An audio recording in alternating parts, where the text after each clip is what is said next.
you, Sevda. Thank you very much. And thanks to Perrin as well for organizing this webinar.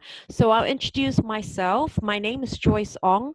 I'm originally from Singapore, now live in London and have been since 2005. So I run a marketing consultancy for small, medium-sized businesses. And together with a technology partner, we deliver technology solutions such as mobile apps, websites, landing pages, and recently we launched our SEO services as well for small businesses. So all our services are aimed at supporting small business. I am more than an app developer or web designer or SEO provider. With my marketing background, I would work with the business to ensure that together we can generate results from your marketing investment. I do have a lifetime of marketing and project management experience working for large corporations, initially in Singapore, in Zurich, and finally in London with financial services. And now I'm running my own consultancy working with the SMEs.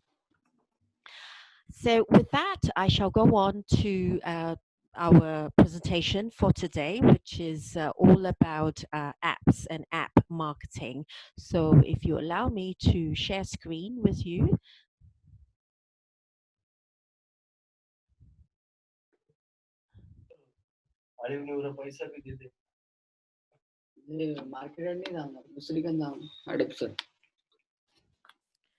Could I ask that you put your microphone on mute as well before I start?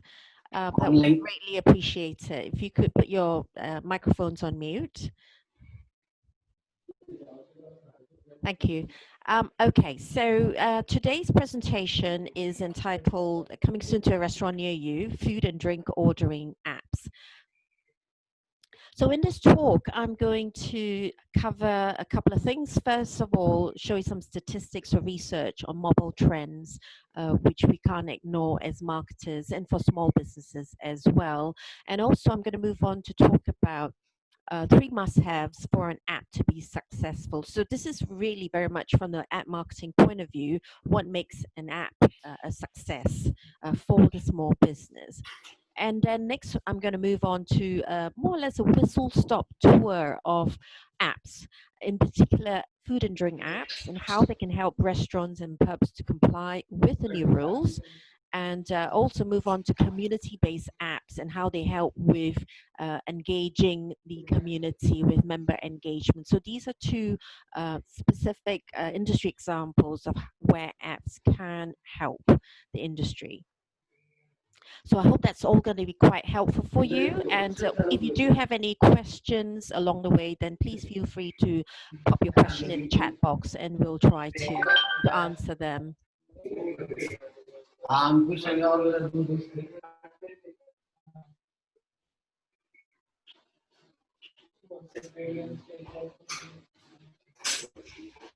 Right, so on this slide, I'm going to show you a... Joyce, sorry to interrupt. Perrin here, by the way. Yeah, apologies for my internet cutting out. I just wanted to let everyone know that if you could put yourselves on mute, please, just so there are no disturbances coming through, that would be greatly appreciated. Thank you. Yep, over to you, Joyce. Okay, thanks, Perrin.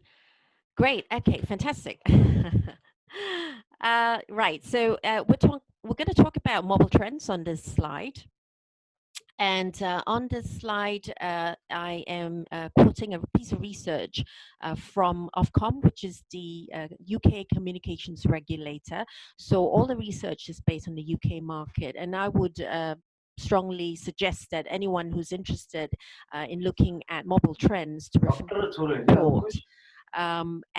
This is a 2019 report, which surveys the amount of time spent by adult internet users in the UK by device share. So quickly, you look at these charts, these very colorful pie charts here. The green bit shows you the amount of time that is being spent on mobile devices. And the purple bits are essentially the computer usage and desktop usage, and the blue bits are tablet usage. So it shows you the progression or the trends over the years from 2015 to 2018. And as you can quite clearly see, the green bits take predominance more than, in fact, it's quite a large proportion of time is being spent, 75% in effect is being spent on mobile devices. So that's pretty clear in terms of trends, and this is likely to grow. But what's quite interesting is that the majority of time spent online on a smartphone, so all the green bits that you can see here, so the 75%, and out of the large chunk of time that people already spend on their smartphones, 86% of the time spent online on smartphone was on an app. So that's actually not too surprising a statistic. So there is an increase of smartphone usage across all age groups. This is actually not reflected in terms of age groups. This pie chart just shows a general trend amongst individuals, 18 and above. But in the report itself, which is 165 pages, it does split up the stats according to age group. And what is clear is that obviously the younger the age group is, the more the time is being spent on smartphones, and that decreases from the time they are in the 18 plus group to the 55 plus group. So this piece of research isn't on the chart itself, but we can see that the younger they are, the more time they tend to spend on their smartphones. So what does this mean for you?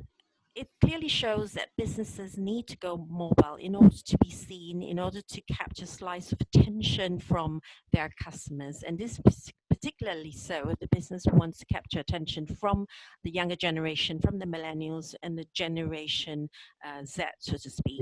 Sorry,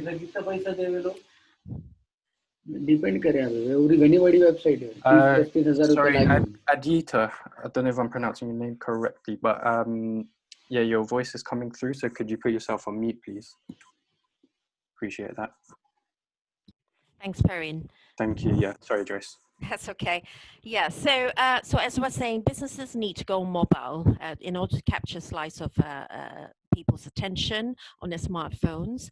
And by going mobile, I would mean the bare minimum is to have a mobile-friendly website. A site that downloads quickly is mobile-friendly in terms of images and text. So that it can be searchable on their potential customers' phones. So I would say in this day and age, that's the bare minimum that any small business should consider. So moving on to 3 must-haves for an app to work. So here we're going to talk a bit about app marketing. There are 3 ingredients which I think is really important for a small business to think about when considering whether they should or should not have an app as a marketing channel. So I call them the 3 C's. They are essentially content, community, and commitment. I'll talk about these 3 C's in that order. So first of all, content. What do I mean by content?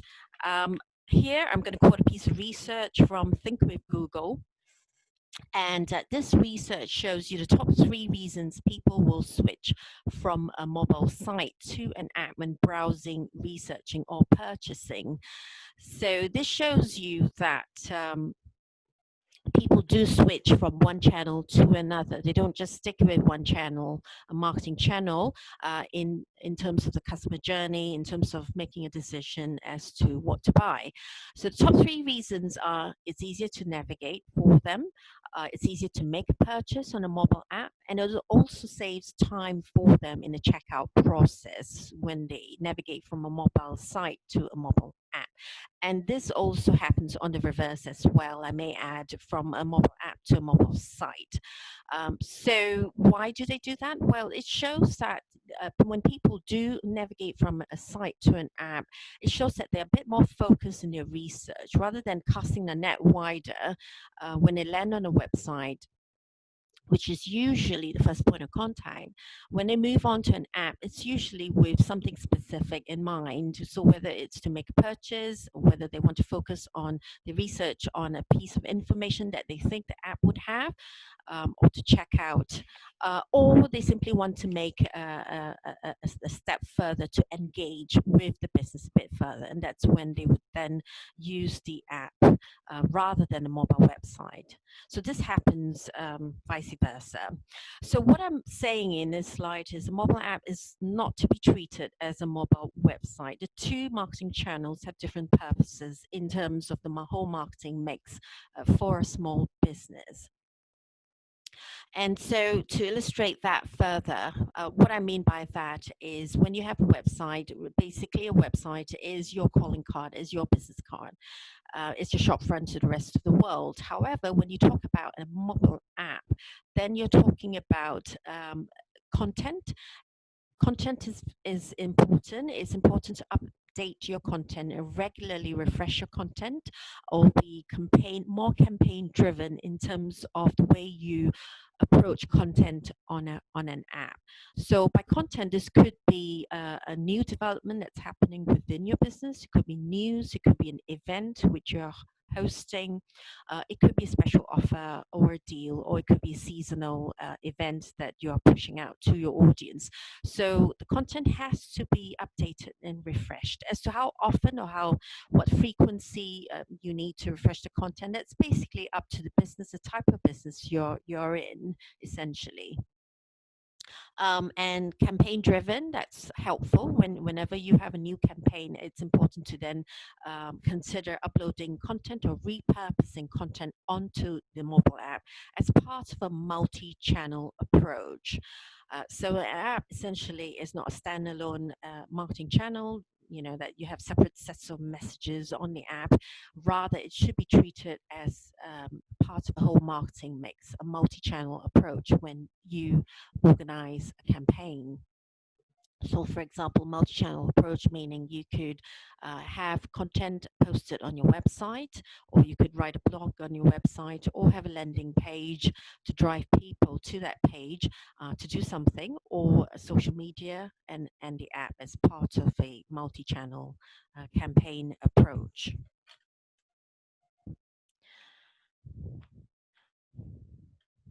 So the second C, as I mentioned, is about community. Right. In this instance, I would have to highlight that when we talk about apps in this instance, I'm not referring to the well-funded tech unicorns of this world, but rather just regular businesses with a combination of bricks and clicks, bricks and mortar, and a bit of online presence. So most businesses have some offline and some online presence, and these are the sorts of businesses that I'm referring to.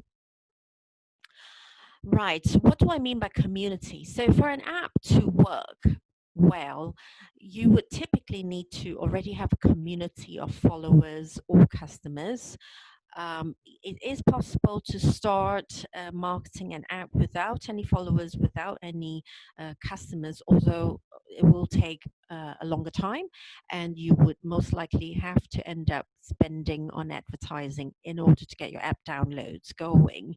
So typically with these businesses that we work with, they would already have a community going, a customer base, a following, a tribe of followers, so to speak, in which they can quickly engage with. And that's when the app would work much better for them.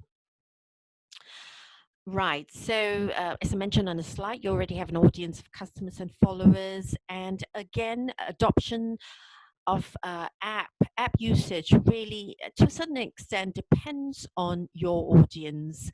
For example, your demographic of audience, we can see that Generation Z, millennials, tend to access a business via multiple channels compared to Generation X and the baby boomers, the older generation of users. So by that I mean that Generation X and baby boomers would tend to stick to one or two channels, for example, when they are trying to research products and services that they want to buy. And the assumption here is that they're not familiar with the business, but they're researching with an intention to buy.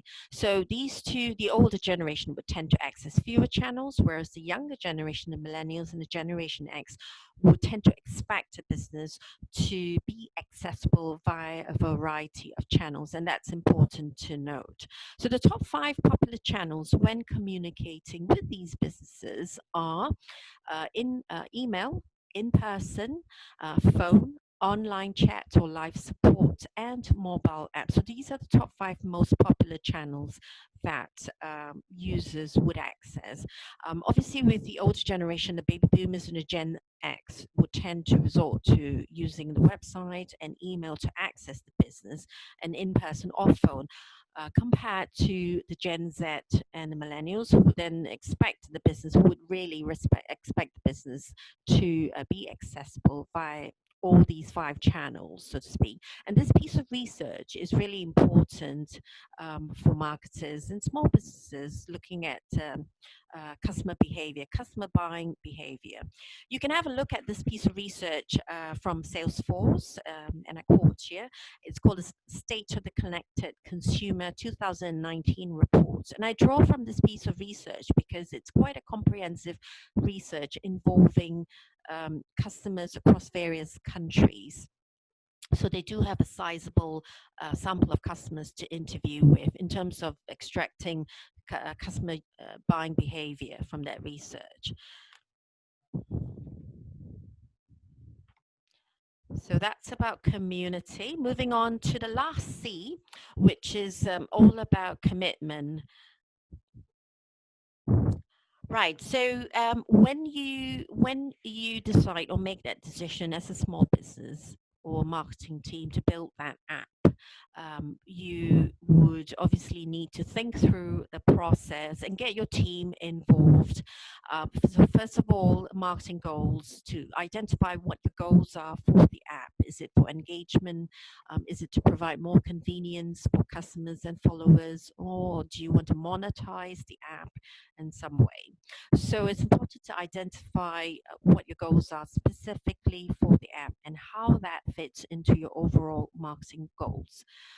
And then to also have a budget set aside. If you are not doing the app marketing in-house, then it's important to consider if you want to outsource that piece of ad marketing to an agency or a freelancer or marketing consultant to run the ad marketing for you. And bearing in mind that that piece of ad marketing activity that you do or app campaigns that you do will have to be in line with your overall marketing plan.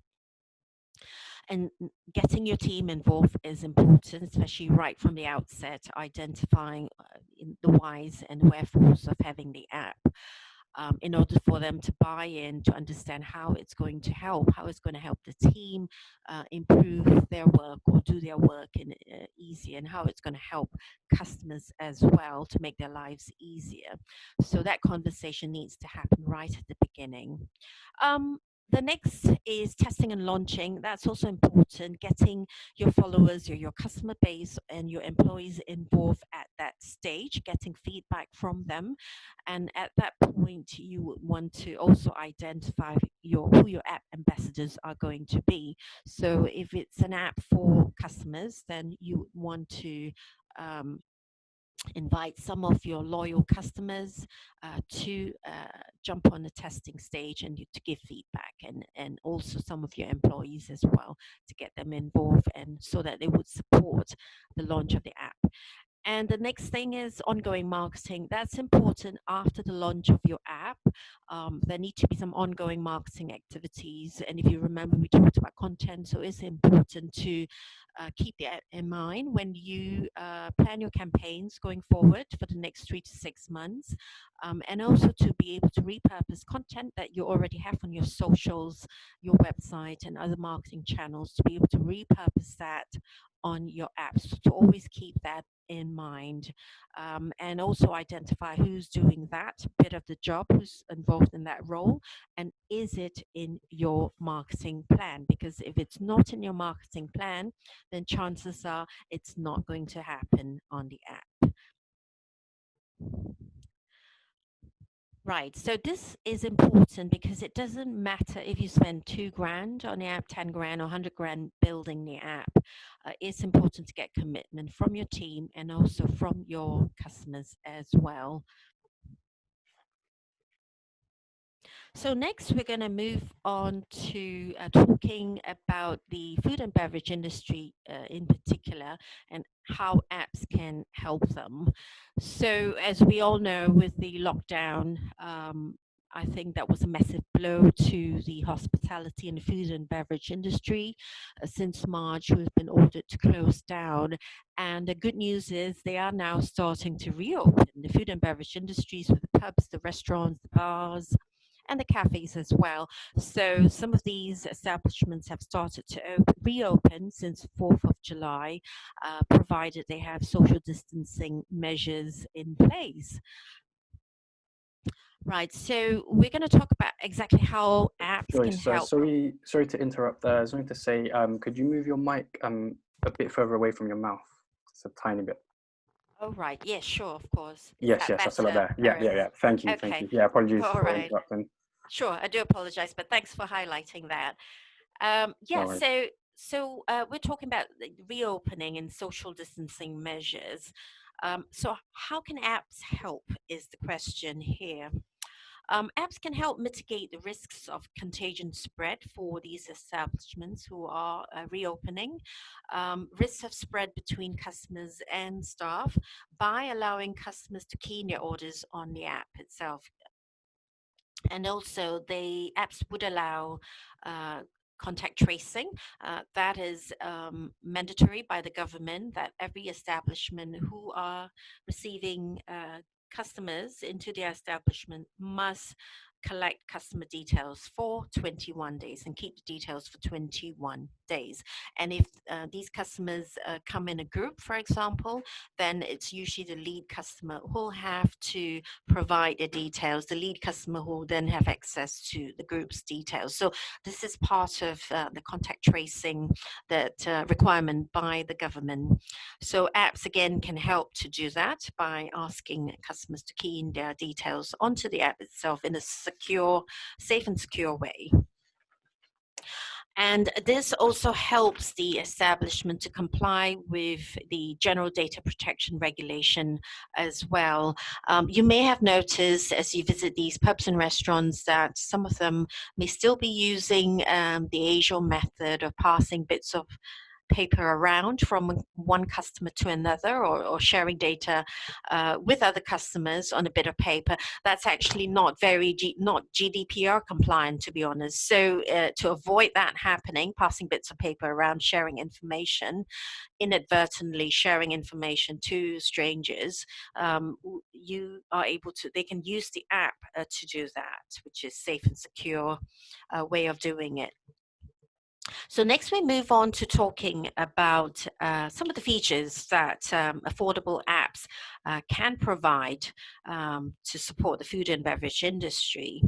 So three main features which I'll talk about here. One of them is a click and collect feature, which essentially helps the establishment to reduce queues outside the outlet by offering the customers some time slots that they can choose to collect their food and drink order. So this provides a lot of convenience for both the establishment and the customers as well, avoiding long queues. Um, the next is table ordering. Now, this is a fast and convenient way for the restaurant to collect orders, and these orders go direct to the kitchen or the bar, and also allows the customer to either pay by cash if they choose to do so, or if not, then digital payments are possible, of course, via the app. And table ordering also allows the customer to send a message to the kitchen informing them of any allergies or food preferences when they make their order via the app. So it's all very convenient and minimizes customer contact, customer staff contact as well. So by the time the kitchen gets the order, it's already been paid for, and the staff would then just need to deliver food to their table. The third of this would be a service that we are mostly quite familiar with, which is the food delivery service, which can be often on the app as well. So instead of using Deliveroo or Just to Eat and paying commissions to them, in some cases, quite a hefty chunk of their commission may be paid to these third-party delivery apps. It gives the establishment the opportunity to test the food delivery service feature on the app as well. And in doing so, they don't have to pay commissions direct to third parties. So they could spread the costs that way and test both third party food delivery services and also offering that service on the app as well. And also, I haven't mentioned here on the slide, there are also other features which apps are able to offer, which is selling gift vouchers, which some restaurants do, merchandising as well, if they want to do so, and also allowing the establishment to send out push notifications to customers or followers. And all these features are possible with the app solution. These are all affordable app solutions, and they are actually now available in the market for the food and beverage industry. And these apps are aimed at supporting the independents as well as small chain of restaurants, cafes, pubs to help them to reopen safely. So next I'm going to move on to talk about community apps and how they can help the industry, community-based apps in this case. So community-based apps, in this example, I'm going to talk about a very much an events-based app which engages with the community. So case study in point here is TEDx Kingston, which is one of my clients. So when TEDx Kingston approached us, they had 3 challenges which they faced in 2018. And these are that TEDx Kingston, although TEDx is a global brand, they are relatively new to Southwest London, and they've just taken on a new license in Kingston. So the brand is not familiar to this part of London. Their challenge was that they had secured a venue at the theatre, Rose Theatre, and they had to sell 900 tickets from scratch. Without much of a brand in 2018. And also part of the challenge was when they signed an arrangement to sell these 900 tickets with the Rose Theatre in Kingston, they did not have access to ticket holder details. They do not control the booking system, so to speak, in those days. And so in having that arrangement with Rose Theatre, they couldn't have access to ticket holder data. And that for them presents a challenge because they want to obviously create or build an engagement with people coming to buy tickets from them to see the flagship event. And so they wanted a way to be able to access data from people who are following their events and therefore want to come to their event. So when we approached them, or when they approached us, they had an interesting and specific problem that they had to solve, which was to be able to sell 900 tickets and collect attendee data. To do this, we came upon the idea of creating an app for the event specifically to help them collect data. So TEDx Kingston approached on a multi-channel campaign using social media, the website, and email marketing as well to sell these 900 tickets, and they did so with great success. And so by building the app, we then allowed TEDx Kingston to collect attendee data.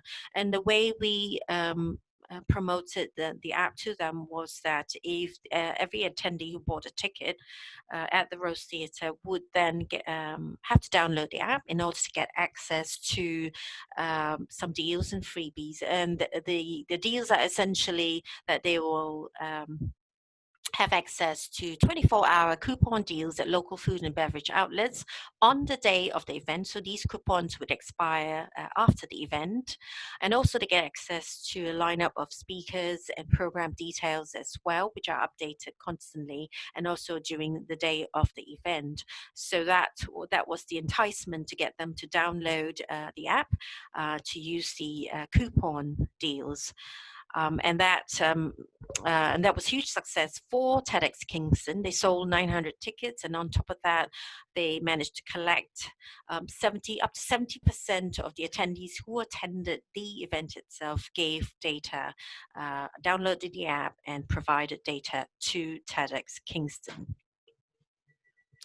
And so moving on to 2020, in January, we recently had, just before the lockdown started, they also had another event, which again they had to sell 900 tickets at the sellout event at the same venue. And this time the app goals was slightly changed for them. They managed to collect all the data now, so that goal has been met. So in the latest event in January 2020, their goal was essentially just to build engagement with the attendees coming to the event in January. But in doing so, they communicated to the attendees attending that they will get a live program lineup, speaker lineups, event updates during the event itself. And also they decided that they were going to have a 100% online campaign in January. So cutting out any print campaigns, and that provides cost saving for TEDx Kingston as well. So these are, hopefully I provided you with an idea or an indication of how community apps can assist events-based companies and organizations such as TEDx Kingston.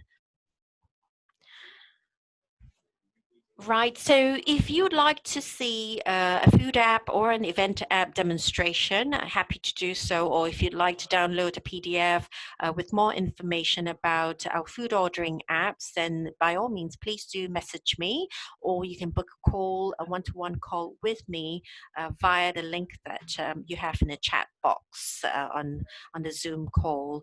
And that, I think, concludes my talk on this topic. If you have any questions, I'm happy to answer them to the best of my ability. Thank you, Perrin.